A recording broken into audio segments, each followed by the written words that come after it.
What's up, guys? So I got back to the gym and I was like, oh, I should do like a video on, kind of the process I'm going through with my own rehab and a process I go with a lot of my athletes too.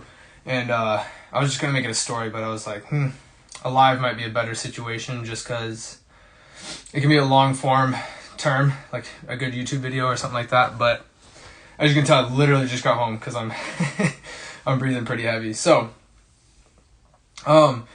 basically, what is load management? People think it's just weight on the bar and stuff like, decreasing stuff like that. So by definition, yeah, that is like the raw definition is decreasing the external load. But the idea is, where does that come into in rehab? Some people just say it just means quitting the activity altogether and giving it a break. What happens in that situation is we get a very localized deconditioning of those tissues. And that just makes the return to whatever you're trying to do. So for powerlifters, let's say a shoulder example, and they have like a bicep tendonitis with some labral stuff going on. They quit benching for 2 months and they're waiting for their shoulder to start feeling better. And then at rest, it does feel better because they took away the aggravating impulse or whatever I'm looking at, or I forget the word I was looking for. But then, they go back to bench. Maybe the first session feels pretty good. And they're like, cool. And they're a little sore the next day. And then the next time they go bench, it's a little more painful and they're nowhere near the weight that they could use. And then they're like, okay, it's just a fluke or something like that. And then they go back and bench again the third time. And it's just getting, worse. So it's like, yeah, we did some load management, but we also created a negative effect in terms of like tissue health, because then we get, when the nerve fibers want to heal, they want to be uniform. And when we take away loading, they get all kind of like misconstrued and stuff like that. And that's all the sciencey jargon, and that's just an example. But a better example of load management, I would say, is I actually have a bench presser right now. He took years off of powerlifting in general just because of life, and then got back into it. Previous history, shoulder injury, and he started benching again. He's like, I got this pain again, it hurts like a bitch, essentially like that. He's like, I don't want to get surgery again. And he has these like doctors saying, hey, you might have to get surgery again. And I was like, okay, let's give it a shot.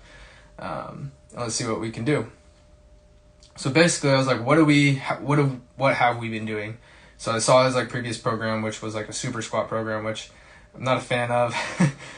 Can you see some gains? Sure, but not a lot of people can withhold or recover well from that kind of volume. But basically he told me, he was like, oh, I'm doing sets of 10 till I can't with like a weight.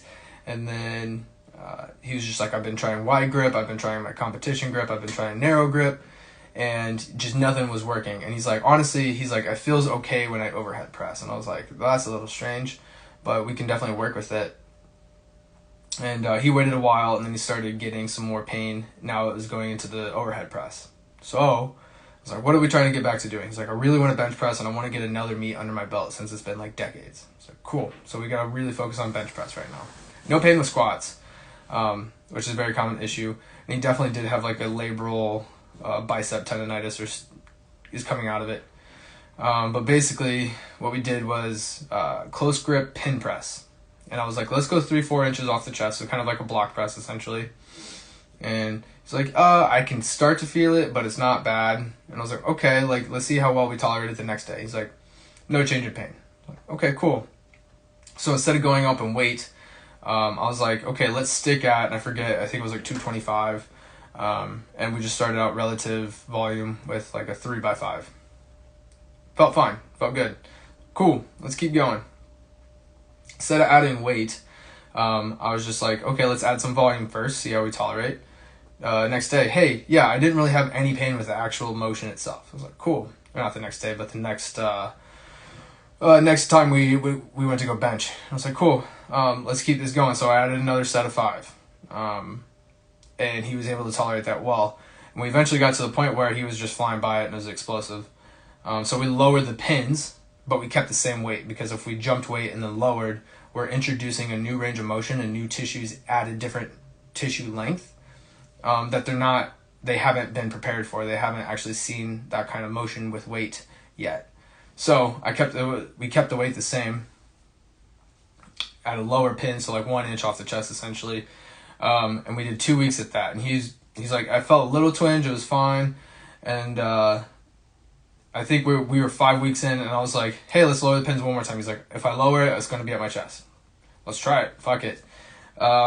We went and tried it, and he just like, on his video feedback, he was like, I was more scared than anything, and the first rep I thought it was pain, and then I did the second rep and no pain, and then essentially he was just like, he's like, I did all the sets without pins or anything like that, and close grip, and I was like, cool, okay, so now we've been rolling, and that's been about 5 weeks, five weeks or so.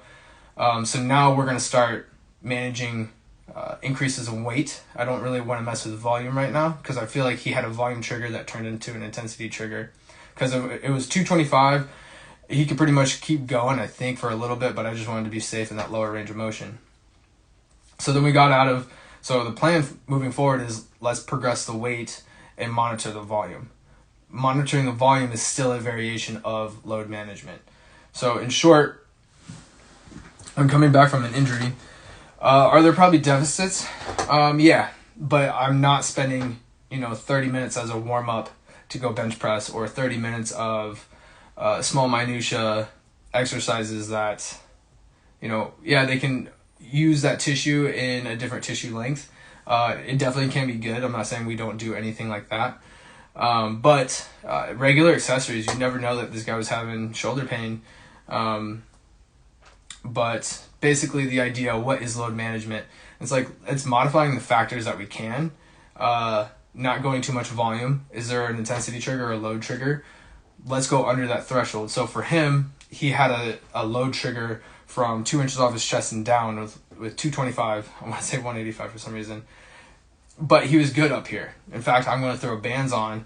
That way we get like some accommodating resistance and go west side a little bit, because that's not where the trigger happens. So we're using load management in a range of motion that was sensitive before. Why was it sensitive? It was probably just a joint sensitivity that got aggravated from overdoing it, because that is a thing. The answer though is most likely not to quit lifting or remove that factor entirely.